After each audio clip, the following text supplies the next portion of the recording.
غزوہ طائف میں ابو بکر کے بیٹے عبداللہ کو ایک تیر لگا، وہ زخمی ہو گئے۔ چند دن میں زخم ٹھیک ہو گیا لیکن پھر خراب ہو گیا اور وہ اسی زخم کی وجہ سے فوت ہوئے۔ تبوک کی لڑائی کے موقع پر لشکر کے لیے ہتھیاروں اور سواریوں کی بہت ضرورت تھی۔ آپ نے مسلمانوں سے فرمایا دل کھول کر مال اور سامان دیں۔ اس پر غریب امیر ہر مسلمان نے مال، سامان، اونٹ، گھوڑے، غلہ، کھجوریں وغیرہ آپ کی خدمت میں ڈھیر کر دی۔ ابو بکر اپنے گھر کا تمام سامان اور ہر چیز لے آئے۔ نبی کریم صلی اللہ علیہ وسلم نے پوچھا، ابو بکر بال بچوں کے لیے کیا چھوڑا؟ انہوں نے عرض کیا، ان کے لیے اللہ اور اللہ کا رسول کافی ہیں۔ لڑائی میں آپ صلی اللہ علیہ وسلم نے ساری فوج کا انتظام ابو بکر رضی اللہ عنہ کے سپرد کیا۔ فوج کا بڑا جھنڈا بھی انہی کو دیا۔ تبوک مدینے سے 686 کلومیٹر دور ہے۔ مسلمان تکلیفیں اٹھاتے وہاں پہنچے۔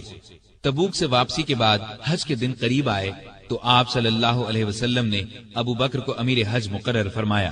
انہوں نے لوگوں کو حج کرایا۔ ہجرت کے 10ویں سال رسول کریم صلی اللہ علیہ وسلم خود حج کے لیے مکہ تشریف لے گئے۔ ابو بکر رضی اللہ عنہ اور ہزارہ مسلمان آپ کے ساتھ تھے۔ آپ کا سامان ابو بکر کی اونٹنی پر لادا گیا۔ 11 ہجری میں آپ نے ایک لشکر شام بھیجنے کے لیے تیار کیا۔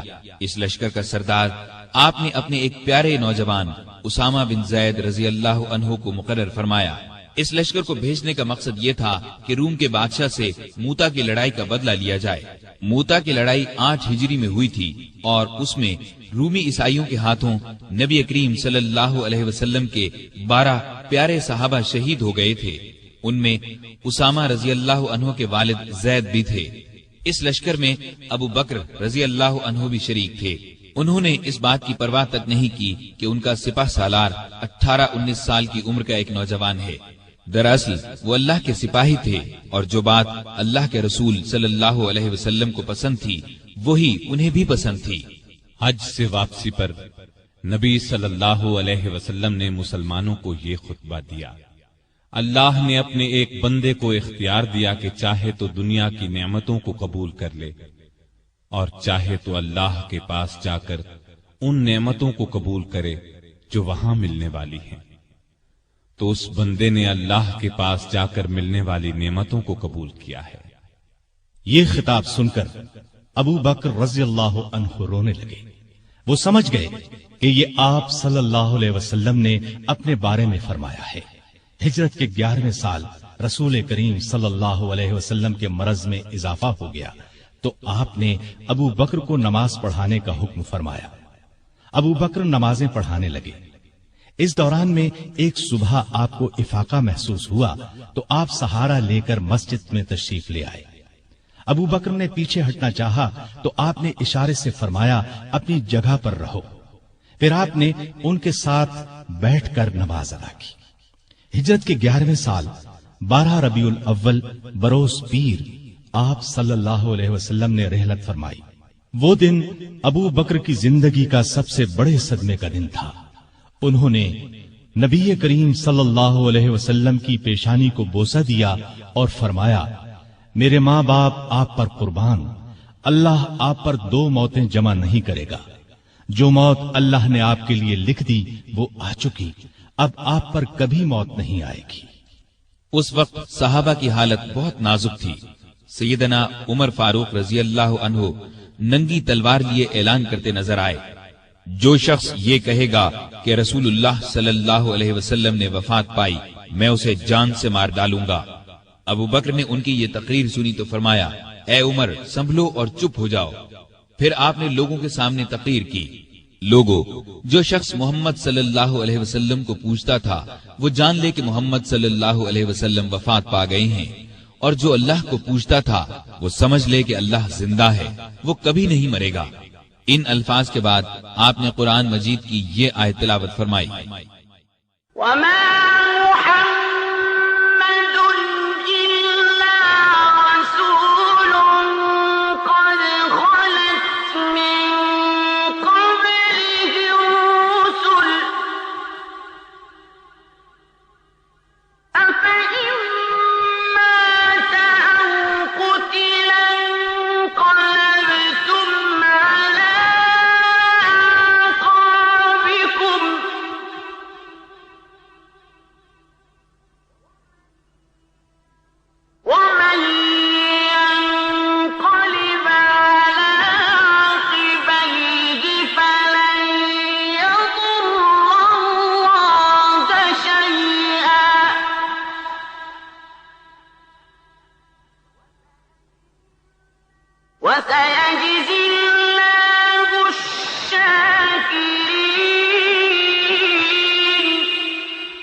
محمد صلی اللہ علیہ وسلم صرف رسول ہی ہیں، ان سے پہلے بہت سے رسول آ چکے ہیں۔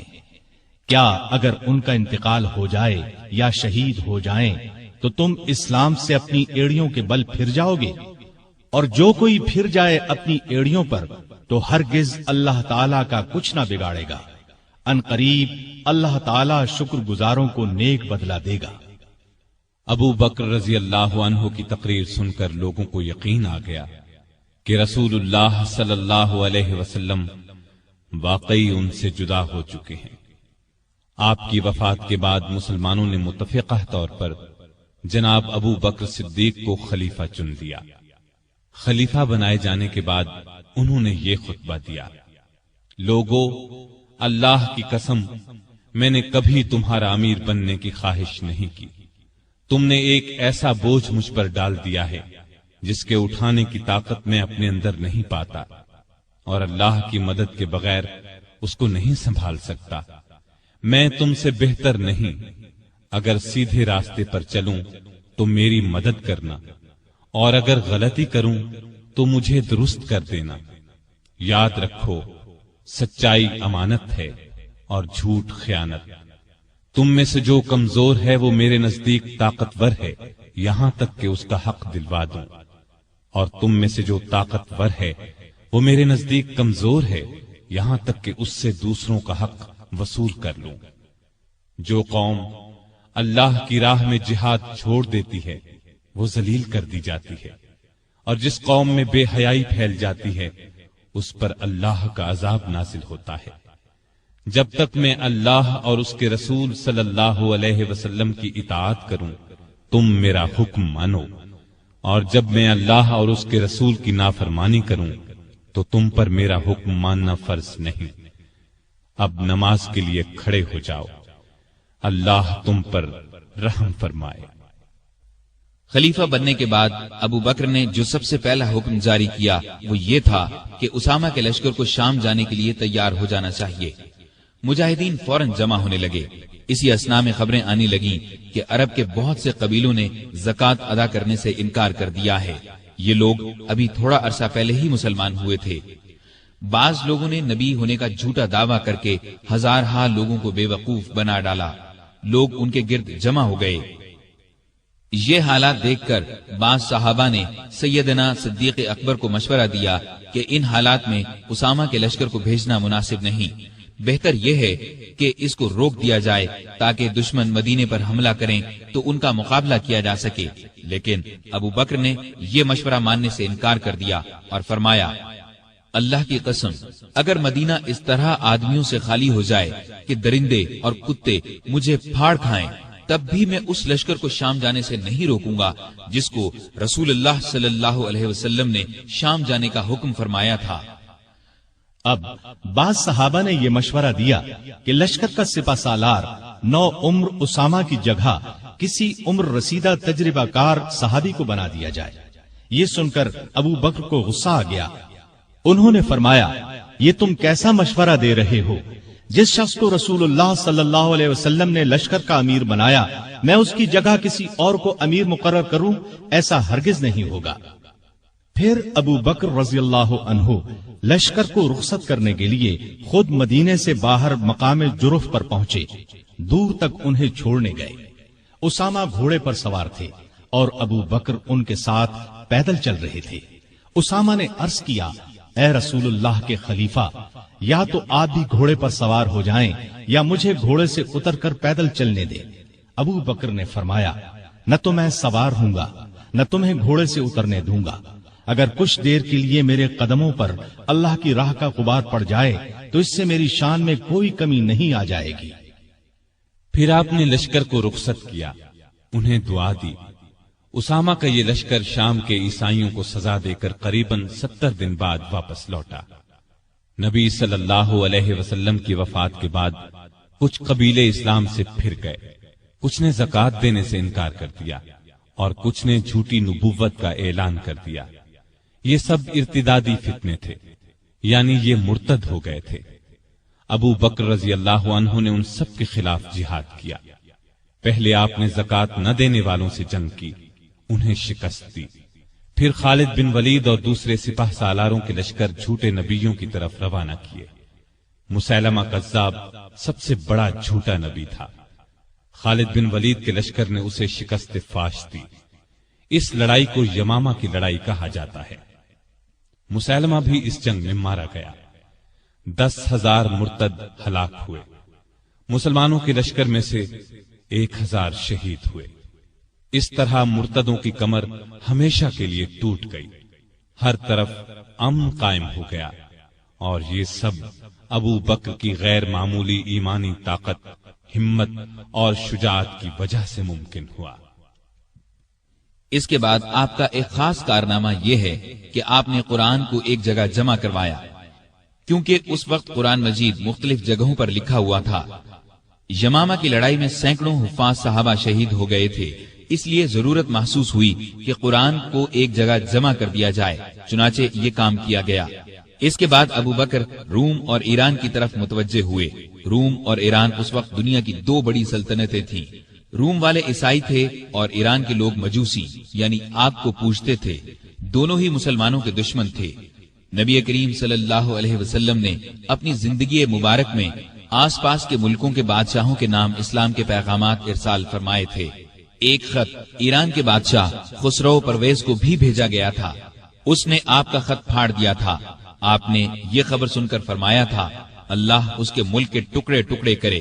پھر خسرو پرویز کے بیٹے نے اسے قتل کر ڈالا۔ اس کے بعد ایرانی آپس میں لڑنے لگے۔ ایسے میں ابو بکر رضی اللہ عنہ خلیفہ بن گئے تو انہوں نے خالد بن ولید کو سپاہ سالار بنا کر ایران کی طرف روانہ کیا۔ خالد بن ولید رضی اللہ عنہ کی ایرانیوں سے 15 کے قریب لڑائیاں ہوئیں۔ ان سب میں اللہ نے انہیں فتح عطا کی۔ اس کے بعد روم کی باری آئی۔ روم کی طرف 4 لشکر روانہ کیے۔ ان کے سپہ سالار ابو عبیدہ بن جراح، یزید بن ابی سفیان، شرحبیل بن حسنہ اور عمر بن عاص مقرر فرمائے۔ ان 4 لشکروں میں 27,000 کے قریب مجاہدین تھے۔ یہ 4 مختلف راستوں سے شام پر حملہ آور ہوئے۔ ساتھ ہی ابو بکر نے خالد بن ولید کو حکم بھیجا کہ وہ بھی ان لشکروں کی مدد کے لیے پہنچیں۔ خالد بن ولید شام کے اسلامی لشکر سے آ ملے اور کمان اپنے ہاتھ میں لے لی۔ ادھر رومیوں کا بڑا لشکر اجنادین کے مقام پر جمع ہوا۔ خالد بن ولید نے ان کا رخ کیا اور انہیں بہت بڑی شکست دی۔ اجنادین سے شکست کھا کر رومی یرموک میں جمع ہوئے۔ یہاں بھی زبردست جنگ ہوئی۔ یہ لڑائیاں ابھی جاری تھیں کہ سیدنا ابو بکر رضی اللہ عنہ بیمار ہو گئے۔ پہلے انہیں تیز بخار ہوا، سخت کمزوری کی وجہ سے مسجد میں نہ آ سکے۔ سیدنا عمر رضی اللہ عنہ کو نمازیں پڑھانے کا حکم دیا۔ جب حالت اور بگڑی تو وصیت فرمائی، میرے بعد خلیفہ عمر ہوں گے۔ یہ وصیت سن کر بعض صحابہ نے عرض کی، عمر کے مزاج میں سختی ہے۔ تو ابو بکر نے فرمایا، جب خلافت کا بوجھ سر پر پڑے گا تو یہ سختی جاتی رہے گی۔ وہ امت کے بہترین آدمی ہیں۔ بیماری کے دنوں میں ایک دن پوچھا، خلیفہ بننے سے اب تک بیت المال سے مجھے کتنا وظیفہ ملا ہے؟ حساب کیا گیا تو 8,000 کے قریب درہم بنے۔ آپ نے فرمایا، میری فلاں زمین بیچ کر یہ رقم بیت المال میں جمع کی جائے۔ پھر آپ نے فرمایا، جب سے میں خلیفہ ہوا ہوں میری جائیداد کتنی بڑھی ہے؟ لوگوں نے کہا کہ ایک حبشی غلام ہے جو بچوں کو کھلاتا ہے، مسلمانوں کی تلواروں کو صاف کرتا ہے اور چمکاتا ہے، ایک اونٹنی ہے جس پر پانی لاتا ہے، اور ایک معمولی سی پرانی چادر ہے۔ یہ سن کر فرمایا، میرے مرنے کے بعد یہ سب چیزیں نئے خلیفہ عمر کے پاس پہنچا دی جائیں۔ ایک وصیت یہ کی کہ میری قبر رسول اللہ صلی اللہ علیہ وسلم کی قبر کے پاس بنائی جائے۔ اپنے کفن کے بارے میں فرمایا، جو کپڑے میرے بدن پر ہیں انہی میں کفن دیا جائے۔ اس پر عائشہ رضی اللہ عنہا نے فرمایا، ہم آپ کے لیے نیا کفن کیوں نہ خریدیں؟ جواب میں فرمایا، مردوں سے زیادہ نئے کپڑوں کی ضرورت زندوں کو ہے۔ یہ بھی فرمایا، نبی صلی اللہ علیہ وسلم کی وفات پیر کو ہوئی تھی، آج پیر ہے۔